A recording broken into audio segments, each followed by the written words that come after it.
तो देखो हम बात करने वाले हैं डेंसिटी की। ओके, तो यहाँ पे आपको पता है जो डेंसिटी होता है, सबसे पहले हम देख लेते हैं इसका थोड़ा सा बेसिक पोर्शन, फिर इसको हम ड्राइव करेंगे, ड्राइव करके लेकर आएंगे इसका एक्सप्रेशन डेंसिटी वाले फॉर्मूला का। ओके, तो डेंसिटी हमें पता है क्या होता है, mass upon volume, mass upon volume. अब हम बात कर रहे हैं क्यूबिक क्रिस्टल की, और क्यूबिक क्रिस्टल में आपको पता है क्या होते हैं, एफसीसी, बीसीसी, मतलब ये यूनिट सेल आते हैं। तो यहाँ पे हम मास और वॉल्यूम किसकी बात करेंगे, यूनिट सेल की। ओके, तो mass of unit cell divided by volume of unit cell. Okay, इतना हो गया।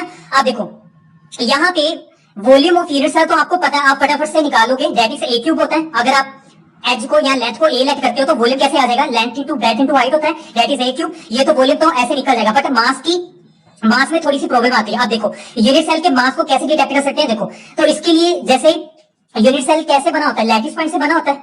आपने देखा होगा बीसीसी एफसीसी कैसे बनते हैं, लैटिस पॉइंट से बनते हैं। ओके, अब यूनिट सेल में लैटिस पॉइंट होते हैं। अगर आपको एक लैटिस पॉइंट का मास पता चल जाए तो आप टोटल उसी यूनिट सेल का मास डिटेक्ट कर सकते हो। ओके, कैसे कर सकते हो, एक लैटिस पॉइंट का मास पता लग गया। ओके, और उसमें उसी यूनिट सेल में कितने हमारे पास लैटिस पॉइंट्स हैं, उसको मल्टीप्लाई कर दोगे तो हमारे पास क्या आ जाएगा, उस यूनिट सेल का टोटल मास। तो यहीं पे ऐसे करना हमने, तो यहाँ पे लिखो number of lattice points, number of lattice points, उसको मल्टीप्लाई करना हमने mass of one lattice point.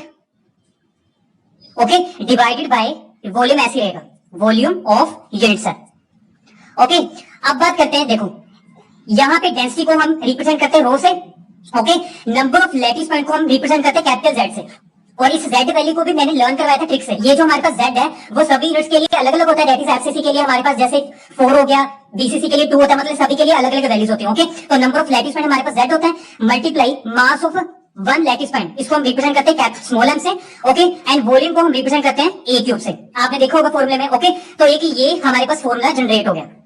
Okay, अब ये तो ठीक है। अब यहाँ पे ना ये जो मास है ना, वन लैटिस पॉइंट का मास डिटेक्ट करना, फाइंड आउट करना काफी मुश्किल होता है। अब देखो कैसे होता है, देखो यहाँ पे अगर मैं बात करूं एल्यूमिनियम एटम की। ओके, एल्यूमिनियम में एक एटम का मास आप इजीली से डिटेक्ट कर सकते हो फॉर्मूला लगा के, इजीली से। ओके, ये इसमें तो कोई प्रॉब्लम नहीं आएगी। बट अगर हम बात करते हैं लैटिस पॉइंट के एक मास की, एक लैटिस पॉइंट के मास की बात करते हैं तो काफी डिफिकल्टी आएगी।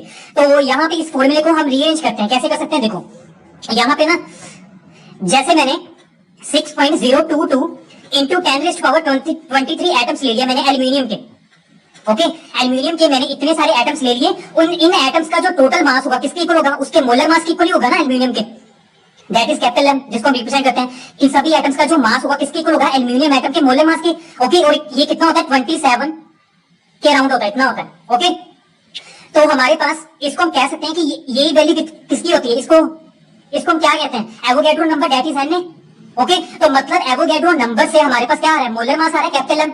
ओके, तो अगर हमने देखो यहाँ पे इतने सारे एटम्स का मास हमारे पास मोलर मास है, तो अगर हमने एक एटम का मास निकालना हो तो कैसे निकाल सकते हैं, ये पूरी टर्म इसके नीचे आ जाएगी, डिवाइड हो जाएगी। तो वन एटम का मास किसके इक्वल होगा, मोलर मास ऐसे रहेगा, दैट इज कैपिटल एम, ये नीचे आ जाएगी, that is Avogadro number, divide हो जाएगा। तो अगर हम इसको डिवाइड करेंगे तो हमारे पास क्या आएगा, एक एल्यूमिनियम एटम का मास आ जाएगा।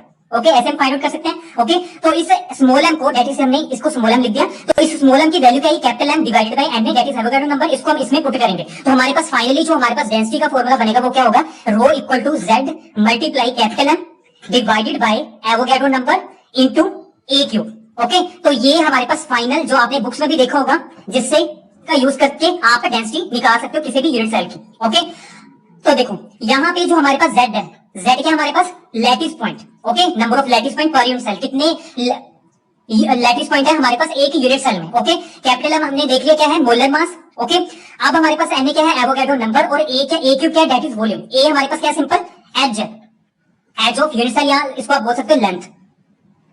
ओके, अब देखो अब तो ये फॉर्मूला आपने याद कर लिया। ओके, अगर बाई चांस आपको भूल जाता एग्जाम में कि क्या थी क्वांटिटी इसमें, क्या जेड ऊपर था या नीचे था, या एम ऊपर था या नीचे था, अगर आपको ऐसे कंफ्यूजन होती है तो इसके लिए एक ट्रिक है। देखो यहाँ पे ट्रिक ये हमारे पास, आप ऐसे याद कर सकते हो, जमना, ज म डिवाइडेड बाय न क्यूब।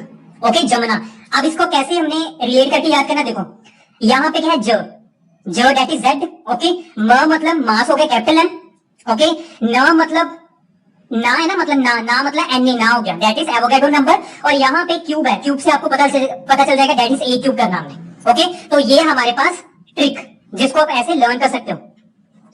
अगर ये ट्रिक आपको याद रहेगी तो ये फॉर्मूला आपको कभी भी नहीं भूलेगा। और ये ट्रिक मुझे मेरी मैम ने बताई थी। ओके, तो ये क्रेडिट उनको ही जाता है।